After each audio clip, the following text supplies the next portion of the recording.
Good afternoon. I realize that Washington is often focused on the 24-hour news cycle instead of the long view, and I know that there's a good deal of that going on right now when it comes to health care. So I wanted everybody to just step back for a moment and look at the unprecedented progress that we've already made on reform that will finally lower costs, guarantee coverage, and provide more choice. Over the last several weeks, we have forged a level of consensus around health insurance reform that we've never seen before in this country.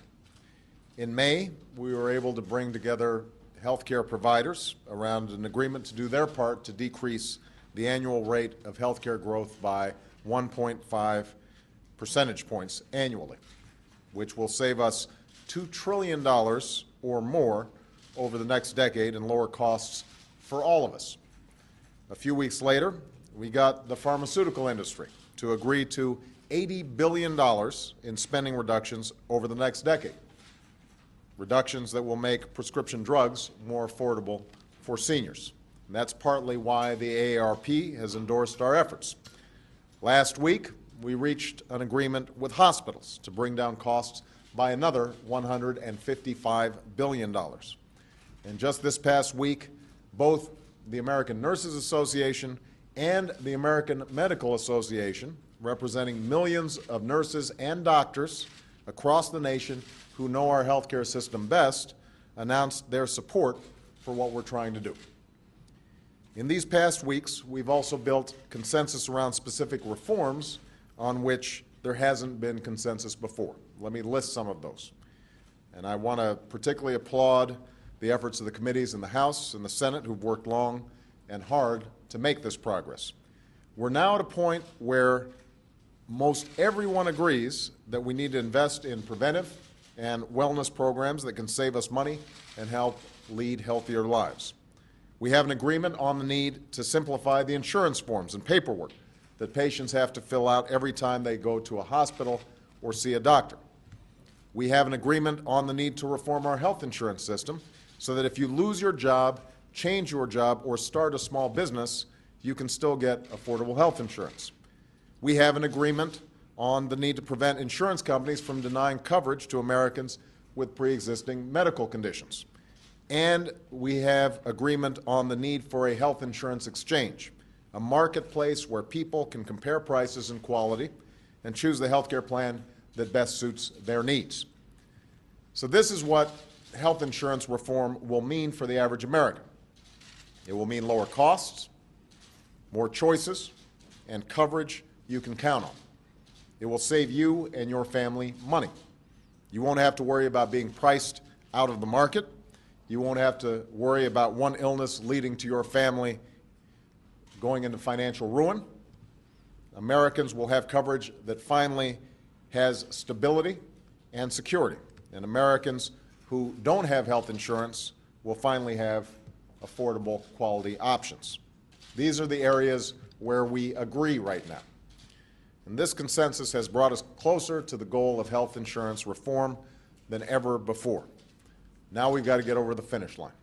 And part of this process is figuring out how to pay for it. I've said that health insurance reform cannot add to our deficit over the next decade, and I mean it. Let me repeat. Health insurance reform cannot add to our deficit over the next decade, and I mean it. Already, Congress has embraced our proposal to cut hundreds of billions of dollars in unnecessary spending and unwarranted giveaways to insurance companies in Medicare and Medicaid.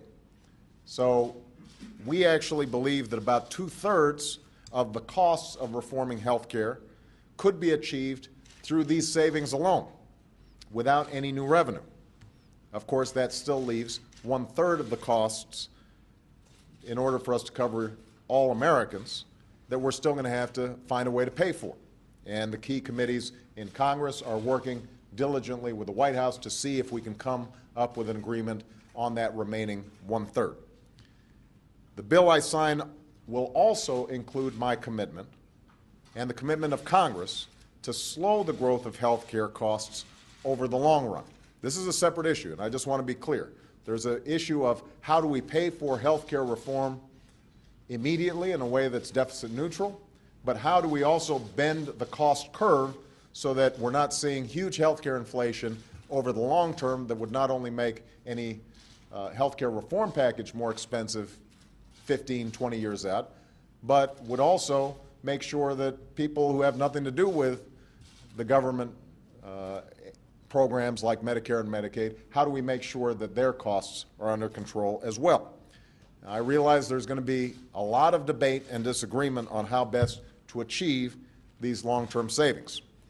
Our proposal would change incentives so that providers will give patients the best care, not just the most expensive care, which will mean big savings over time.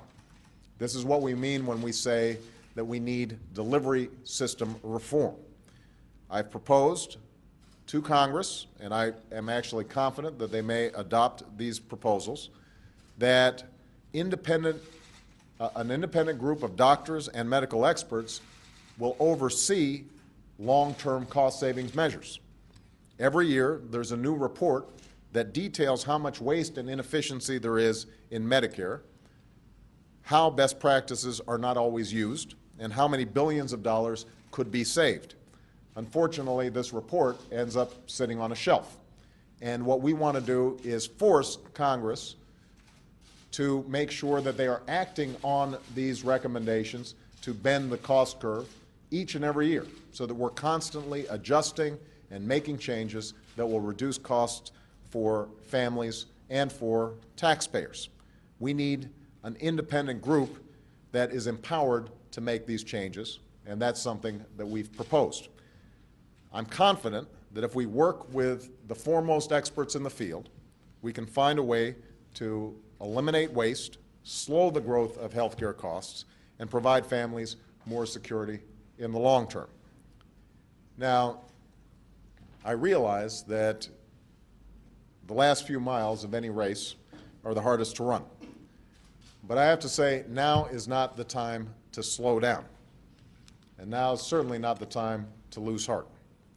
Make no mistake, if we step back from this challenge at this moment, we are consigning our children to a future of skyrocketing premiums and crushing deficits.